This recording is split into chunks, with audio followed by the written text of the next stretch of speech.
Netmarble, the studio behind the horrendous Ni no Kuni Cross Worlds MMO and the upcoming Solo Leveling and Seven Deadly Sins Origins RPGs, have released a brand new MMO within South Korea as of the 28th of July 2022, a mere 2 days ago, with a global version coming in the immediate future as well. The game, Seven Knights Revolution, an MMO that was announced all the way back in 2019 and has been in active development for over 4 years now, and had a team of over 100 people actively working on it. Before we go any further, I just want to take a moment here to thank all of the absolute chads and chadettes that support this channel via Patreon. You're all freaking legends, seriously, each and every single one of you. I would offer to give each of you a kiss, but I suffer from severe intimacy issues. Additionally, if you want to stay up to date with all the latest MMO gacha and gaming news, take a second here to follow MRSSTIX and I over on Twitter. We tweet daily.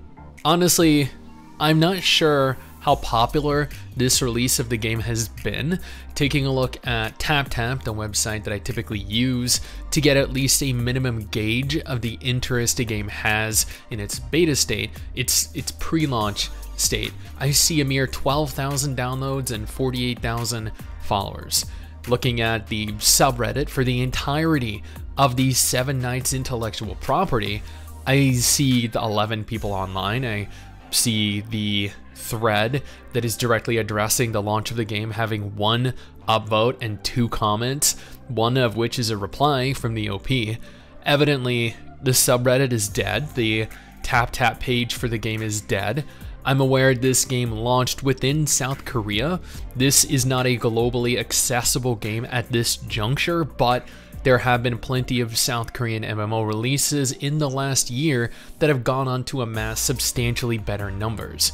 Take Odin Valhalla Rising and Grand Saga for instance, both South Korean MMOs that launched recently to over $100 million in total revenue for the month of its release. For comparison here, Diablo Immortal went on to make, what, 20-something million for its first month? Therefore, until we can get a more accurate gauge for the general reception of the game, we can at the very least take a minute to see what kind of game this is. Seven Knights Revolution is a brand new cross-platform Korean MMORPG launching onto both PC and mobile platforms. The game began pre-registration in December 2021, with the phase lasting almost 8 whole months before finally launching. Netmarble have confirmed that they are looking to expand a variety of their intellectual properties this year and moving into the future, beginning with Seven Knights Revolution. I will note here that they are also the very same studio behind the horrendous Lineage 2 Revolution and the atrocious Blade and Soul Revolution mobile MMOs. The game doesn't make use of a class system, rather it provides players the option of merely equipping the weapon of your choice, with each weapon directly affecting your playstyle and effectively your class. According to the studio, the game does not utilize tab target or auto-locking in combat. Instead, it features a full-action combat system allowing players to fight in real time, which, I'm going to be honest here, I find a little difficult to believe, but I am more than open to giving them the benefit of the doubt until I can actually play it firsthand and make that final judgment on it.